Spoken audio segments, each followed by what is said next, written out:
Steve Ladd again with my 13th installment on building this Proa sailboat. On my last installment I showed you the deck panels prior to installation. Now they are all installed except for this last one. I started at the bow and I worked my way to the stern, and this is the stern panel. These decks are challenging due to the compound curvature. Now here's a recap on how I glassed the undersides of these panels.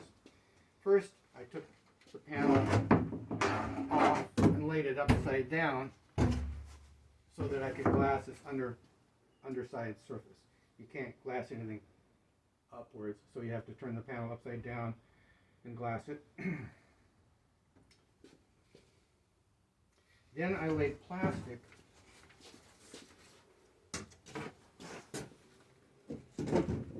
over the parts of the boat to which it comes into contact.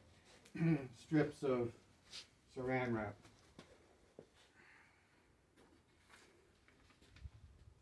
So that it won't adhere. Then I laid it there and weighted it down. So the panel is in place, it's wet on the bottom, but there's plastic separating it from the boat, and I put in all these weights. I've got lots of lead weights. That presses it down. And the result is this panel, and I must now bond it to its matching surface. And I've marked in pen the lines associated with the members of the boat, the gunnels and the bulkheads and so forth, that they will bond to. The problem now is applying the right amount of thickened epoxy on these matching surfaces, so that when I press them into place, there won't be any gaps, nor there will be excessive squeeze out. Squeeze out is blobs of thickened epoxy that was applied excessively, and it's easy to clean it up when it's green, but not after it's cured. Unfortunately, much of the interior of this boat is inaccessible because it's such a long, skinny hull, so you can't get in there and do the cleanup. So here's the solution I've been following. First, I epoxy only the hull surfaces, not the panel, but the hull.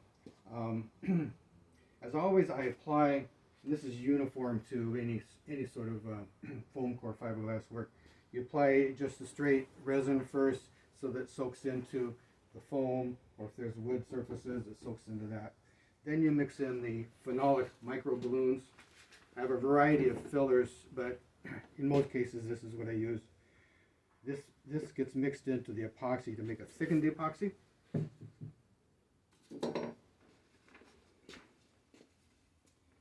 And I spread that on in the amount that seems to be right. And so I take a guess at how much to put on. You achieve the correct thickness of it, so it's compressible and yet doesn't dribble over too much. Then I put on the strips. There's another application of the saran wrap strips. I want to isolate the boat from the panel again. Then I put the panel in place a second time and weight it again. And when it's about half cured, I remove the panel, and at this point the thickened epoxy has been compressed and it has dribbled over the edges, and it might have dripped down into the boat. It's still only half cured, so I'm able to clean it up.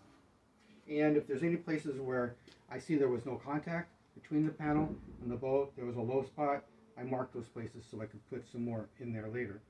So now, like both sides have been prepped, and the final step is to put a thin coat on both sides, the panel and the boat, put it in place, weight it with all the weights, clamps, whatever, and just don't worry too much about squeeze out because there's so little on that final step that you don't have to worry about it.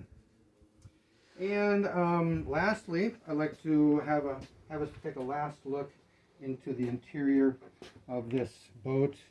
You just stay there, George. I'm going to get a flashlight so you can see that better.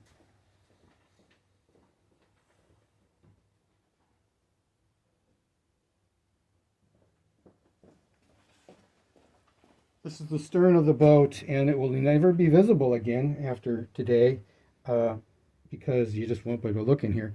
And it's kind of neat looking. And this up there is because the nearest hatch is right here. And the only way to look in there will be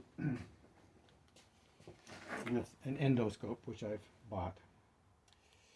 So now you can look at me again here. And so that's all as of August 23rd, 2026. Thank you.